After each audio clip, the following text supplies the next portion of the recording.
Today we're gonna make a pair of wedding rings. Things did not go as planned for this one and it took a few attempts. Stick around to find out why. My wife and I, we are on our 3rd year of marriage, and every year we make new wedding rings and retire the old ones. I have videos to the first 2 wedding rings down in the description below. For those 2 rings, I used a method that would coil veneers onto itself and would gain its strength through the different layers. This year, I decided, hey, let's make some titanium rings and cut them out on the CNC. And then take this over to the lathe, mount it up, and carve a little groove in here and put a little wood veneer inlay. And that was going to be this year's rings. So I found some titanium on eBay for fairly cheap. I bought an end mill for the CNC at Tools Today that was made just for cutting titanium. I thought, hey, the new X-Carve from Inventables is more rigid. I have a titanium bit made just for cutting titanium. It turns out that titanium shavings are extremely flammable and really hard to put out. This ring took about 3 hours to cut on the CNC. The spindle that I have on my CNC, which is the DeWalt 611, spins way too fast to cut metals like this, even at its slowest setting. It creates way too much heat and then sends out these sparks everywhere. And I was trying to use tons of cutting fluid to keep things cool and to keep things contained. It just wasn't working. But before cutting the second ring, some of you know I host a podcast called Making It with Jimmy Drest and Bob Clayett. Some of the listeners of that podcast said, you really shouldn't do that. This is too dangerous. Titanium fires are hard to put out. You have to use a special extinguisher. I'm going to stop this project because I don't want to encourage people to do this. I don't want to put people in a dangerous situation. So I had to scrap the titanium rings, even though I got the first one cut. So my second idea was to layer up some wood and cut them out on the laser engraver. Turns out Bubinga is really dense. I was able to cut all the way through at a certain power and speed, but it turns out there was way too much burning, so the laser cutting the rings did not work. The third attempt was to go back to the CNC and cut them out of wood, and that's what we're gonna do here today. So sometimes things don't go as planned, but that's okay. It's not a failure if you are safe and you learn something from the project. Like I said before, fail as much as you can. You learn so fast from your failures. They're not failures if you find a way around them. We are gonna cut them out on the CNC. The point of this video is not to convince you to buy a CNC. The point of this video is not to show off my tools. The point of this video is to encourage you to do and try things and to show the creative process. There are other ways you could do this. You could do this on the scroll saw. You could make some sort of complicated jig and do it with the router. Let's just have fun and make some goddamn rings with the tools that I have. Chuck. Zoom in right on my face. Let's get serious for a second. Zoom in on my face. Let's just have fun and make some fucking rings.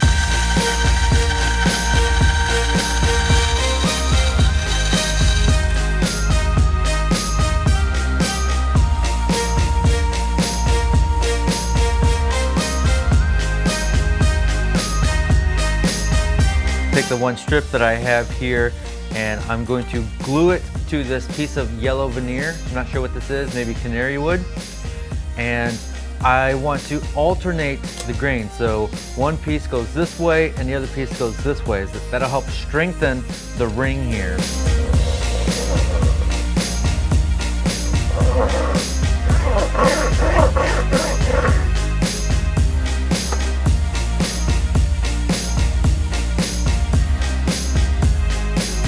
Got a couple pieces of plywood here with some packing tape on there, so if there's any glue squeeze out, it doesn't glue itself to the pieces of plywood.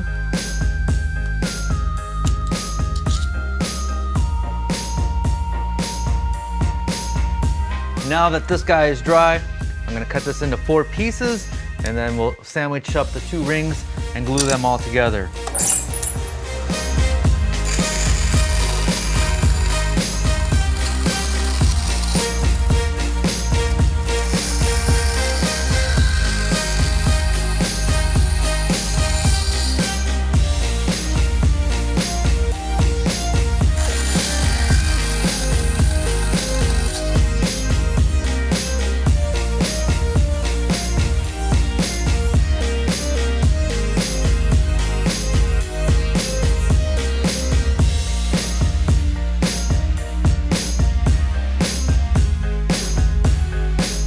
I have my laminated piece right here. I made one test cut out of some solid Bubinga just to make sure everything was right. Fits good, and the cut came out nice and clean. So what I'm gonna do is I'm gonna use some double-sided tape to secure it to the wasteboard here and then carve it out. The end mill that I'm using in here is a 1/4 inch. I get them from Tools Today. It is Amana Tool. I'll have the link to the exact bit down in the description. So I'm gonna take this piece here, put some double-sided tape on there, and then I'm just going to stick it right onto my wasteboard here. I don't have a lot of room for air as far as position, so I did a little test cut in there, and so I know right where to stick my piece. Now that's in there real good.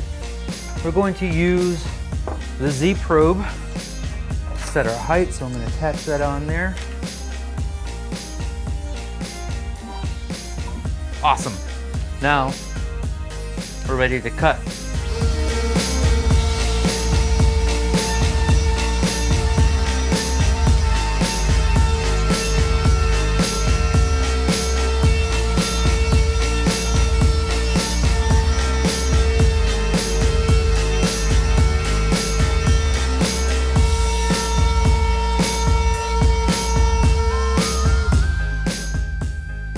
Awesome. It popped off there at the last second, but still came out real good.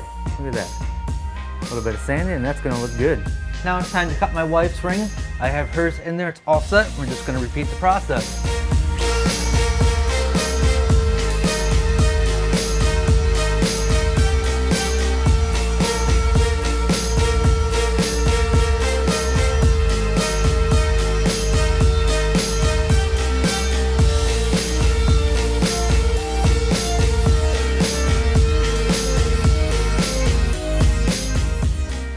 Once again, it popped off because there's not much for the double-sided tape to stick to, but that is going to work perfect. We're just going to sand this away and clean them up.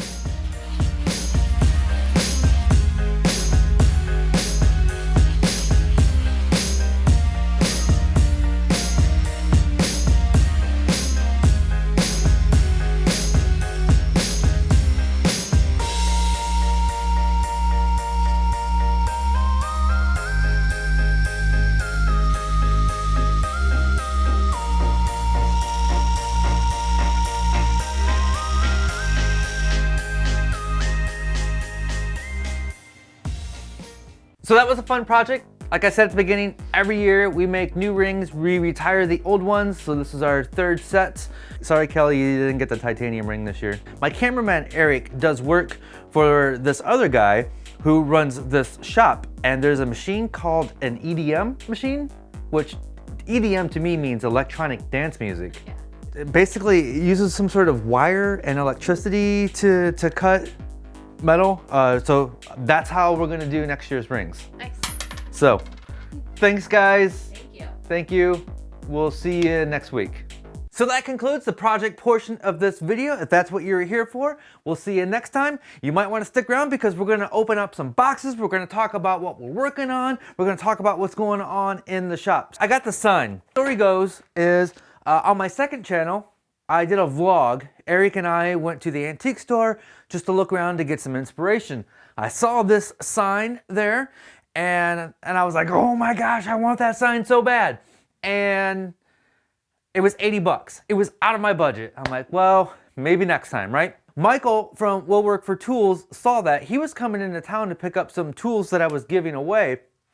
And without me knowing, stopped at the antique store, found the sign, and brought it to me and gave it to me as a gift. Holy cow, this is so awesome. I think this is gonna hang up here eventually. We're gonna talk more about this wall here in a second. It's gonna relate to that box. And I think I'm gonna put my top Patreon supporters' names on here. So maybe some hidden messages. I will probably do my logo here in the middle. Might make a new frame. I'll make a project out of it. I currently have this project going on. I'm using felt and I got some different lettering. Although these letters actually do fit in here as well. And so this is a video coming out very soon. That's gonna be super fun and simple.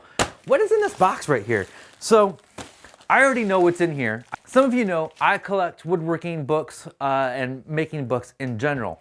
what I want to do is remove this fake wall, and I want to put a bookshelf.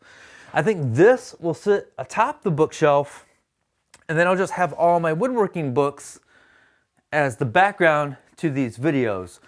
And so I collect woodworking books. I got a ton of them upstairs in my office. And John from the UK said, hey, I got a bunch of books that I want to send you. Can I send them to you? So here they are. I started to open up the box and I'm like, you know what?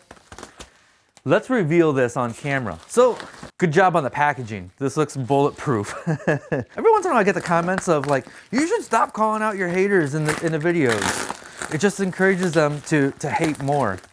And the thing is, I have fun with it. If you don't like my videos, I find it hilarious that you dislike the videos so much that you feel you need to leave a comment. And so I actually get enjoyment out of it.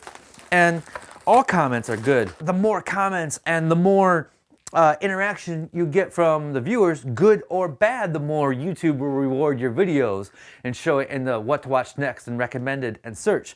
And so even the bad comments are good for the videos. All right, so let's quickly see what we got here. The Handyman's Handbook, The Complete Home Decorator, Repairing Furniture, Dollhouse Furniture, Picture Framing, might need that to finish this frame here, Decorating Book, the St. Michael All-Color DIY Book. Oh, look at the cover on that guy. Finished Carpentry, Tables and Desks, Routing and Shaping, Cabinets and Bookcases, Home Repairs, The Complete Home Storage, Complete Home Decorating, The Reader's Digest Book of Do-It-Yourself Skills and Techniques. Check that out, awesome. Ooh, oh yes, and it's got awesome illustrations in there. Thank you, John. That is super awesome. You're the best. Quick, before we go, I have another video coming out on my second channel. Not sure what day I'm gonna release the video, but it is me shopping at KenCraft, my local hardwood dealer. Those folks are awesome. I love those people. And it's just gonna show you what it's like to shop at a hardwood dealer. I think we're done here for today. I will see you guys next week. As always, be safe, have fun, stay passionate, and make something.